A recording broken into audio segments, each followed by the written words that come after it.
ରାଜ ସବୁଜ ବସନ୍ତ ଶ୍ରାବଣୀ ତୁରୁ ତୁରାଣୀ ଫୁଲ ଫଗୁଣରେ ମେଘ ବରସାରେ ଲେଖିବା ଆମ କାହାଣୀ। ବାହାଘର 15 ଦିନରେ ମୁଁ ନାଇଟ୍ ପିନ୍ଧିଛି। ପ୍ରାୟତଃ ନାଇଟ୍ ହିଁ ସମସ୍ତେ ପିନ୍ଧୁଛନ୍ତି। ନାଇଟ୍ ପିନ୍ଧିକି ଦାଣ୍ଡରେ ବୁଲି ପଳେଇ ଆସୁଛନ୍ତି, କିଛି ନାହିଁ।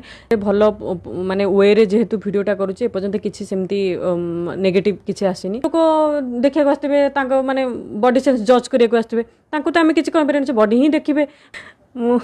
ମୋର ଆକ୍ଚୁଆଲି ଭଲ ନାଁ ଗୋଟେ ଅଛି, କିନ୍ତୁ ମାମାଲି ଯେହେତୁ ସେଇଟା ଗୋଟେ ମାନେ ଭଲ ଲକି ସାବ୍ୟସ୍ତ ହେଲା, ତେଣୁକି ମୋ ନାଁଟାକୁ ମୁଁ ମାମାଲି ମିଶ୍ର ବୋଲି ରଖିଦେଇଛି। ତେଣୁକି ମୁଁ ମାମାଲି